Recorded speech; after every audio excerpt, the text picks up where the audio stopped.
Ali sabah uyanır uyanmaz banyoya gitti. Diş macununu diş fırçasına sürüp musluğu açtı. Dişini fırçaladığı süre boyunca da suyu hiç kapatmadı. Fırçalama işi bitti, musluğu kapatıp duş almaya geçti. Yarım saatten fazla, elleri buruş buruş olana kadar duşunu aldı. Sonra suyu kapatıp odasına geçti. Bulaşıkları makineye dizeceğime kendim yıkarım diye düşündü. Marketten aldığı sebze ve meyveleri de akan suda uzun süre yıkamaktan geri durmadı. Ali tüm bunları yaptığı günün akşamında, hatta saat tam 7'de bir YouTube bildirimi aldı. Bildirimde GZT bir video yükledi yazıyordu. Tabii ki tıklayıp içeriği açtı. Başlıkta ve kapakta yazanlar yeni bir su krizinin, su savaşının geldiğini söylüyordu. Ali içeriği bitirdiğinde krizin tahmin ettiğinden daha büyük olduğunu anlayacağından habersiz keyifle izlemeye başladı. GZT'nin çok neti Ali'yi ve Ali gibileri, hatta herkesi ilgilendiren bir içerikte geldi. Teknik detaylara içeriğin aslına geçmeden söyleyeyim. Arkadaşlar, suyumuz bitiyor ve bu gerçekten büyük bir sorun.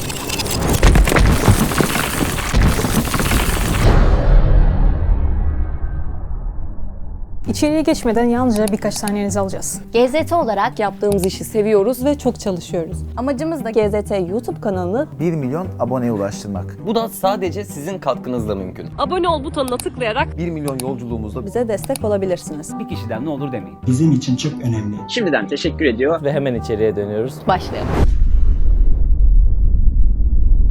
En küçük mikroplardan en büyük hayvanlara, dünya üzerindeki tüm canlıların yaşamı suyla yakından ilgili.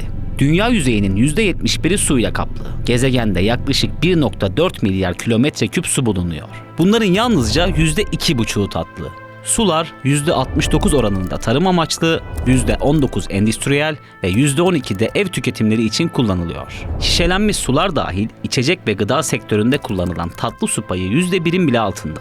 Suya dair teknik bilgileri, bir hidrojeni yahut iki oksijeni anlatma niyetinde değil. Az önce de söylediğim gibi durum tahmin ettiğimizden daha ciddi.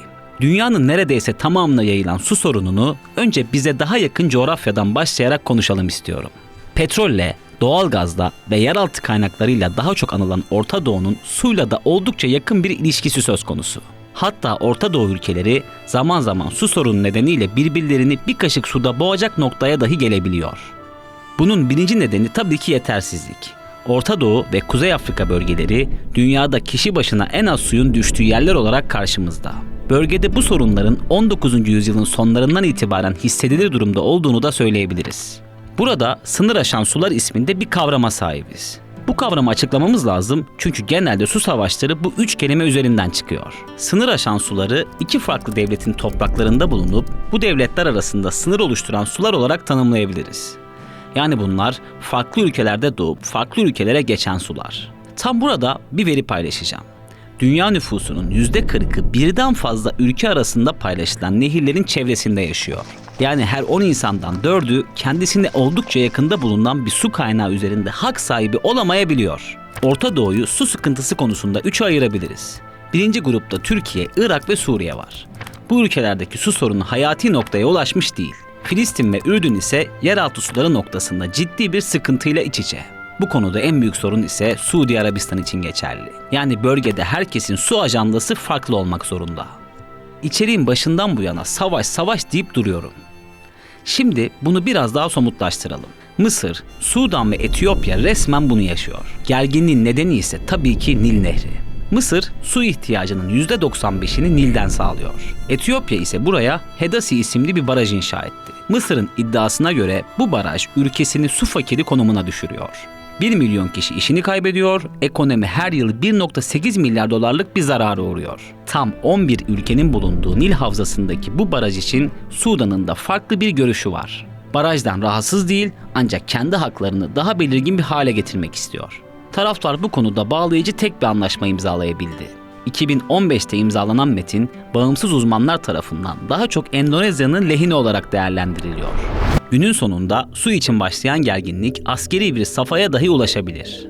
Ülkeler en üst düzeyde yaptıkları her açıklamada bunun bir savaş sebebi olduğunu vurgulamaktan geri durmuyor. Su savaşları tabii ki yalnızca Orta Doğu için geçerli bir kavram değil.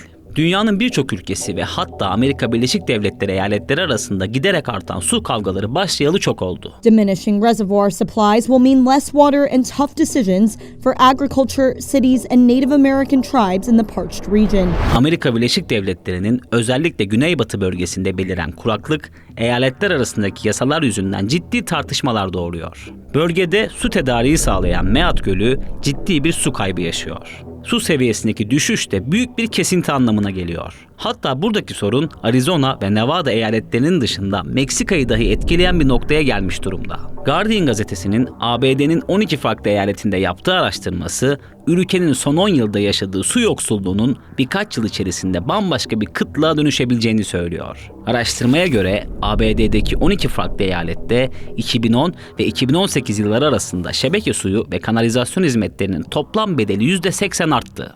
New Orleans, Santa Fe ve Cleveland'da en yüksek oranda su sorunu yaşayan eyaletler arasında gösteriliyor. ABD Başkanı Biden da Nisan sonunda yaptığı açıklamada ABD'nin su krizini çözmek için hızlı adımlara ihtiyacı var demişti. Sanırım Biden burada kendine bir çağrıda bulunmuş oldu. Neyse, süreci ülkelerden ve bölgelerden bağımsız biçimde değerlendirecek olursak, dünya ülkelerinin 1/3'ünün suya erişimi olmadığını mutlaka söylemeliyiz. Nüfusun %18'i de temiz suya ulaşamıyor. Su kaynakları azaldıkça hastalıklar ve salgınlar da büyümek için uygun alan ve şartlara ulaşmış oluyor. Dünyadaki temiz tatlı su kaynağı gayet sınırlı. Bu da birçok olumsuzluğun başlangıcına tekabül ediyor. Bu arada size su döngüsünden de bahsetmek istiyorum. Aslında tatlı su kaynaklarının sürekli kullanılmalarına rağmen tükenmeme nedeni tam olarak bu. Her yıl 577 bin kilometre küplük su, ki bu Karadeniz'deki su kütlesinden bile fazla, döngü içerisinde devri daim oluyor. Bu döngü olmasa tatlı suya erişim ciddi oranda akamete uğramış olacaktı. Dünyada tatlı su kaynaklarına erişim her bölge için eşit değil. Tatlı su kaynaklarının %32'si Asya'da, %28'i Güney Amerika'da, %7'si Avrupa, %6'sı ise Avustralya'da bulunuyor. Ülkelerin tatlı suyla ilişkisi de bu yüzdelik farklardan besleniyor. Tatlı suyun önemini daha net anlamamız için bir şeyler söylemek istiyorum. Gıda güvencesi, sürdürülebilir kalkınma ve doğal olarak insanlığın geleceği tatlı suyla birebir ilişkili.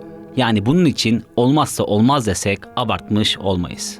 UNESCO'ya göre su savaşları çıkması oldukça muhtemel çok sayıda adres bulunuyor. Orta Doğu'dan ve Amerika Birleşik Devletleri'nden bahsetmiştik. Burada Orta Asya'nın da ciddi bir krizle karşı karşıya kalabileceğini söyleyelim. Aral Gölü etrafında bir su mücadelesinin başlaması oldukça olası. Güney Asya'da da Hindistan ve Pakistan arasında bir gerilimden bahsedebiliriz. Aynı şekilde Hindistan, Bangladeş ile de bir su mücadelesinin tam ortasında. Güney Afrika'da Botswana ve Namibya su nedeniyle birbirine girmek üzere. Uruguay, Arjantin, Brezilya ve Paraguay'ı kapsayan La Plata, Güney Amerika'nın da çatışma olasılıkları içinde yer alabileceğini gösteriyor. İçeriğin yavaş yavaş sonuna gelirken su stresinden hiç bahsetmediğimizi fark ettim.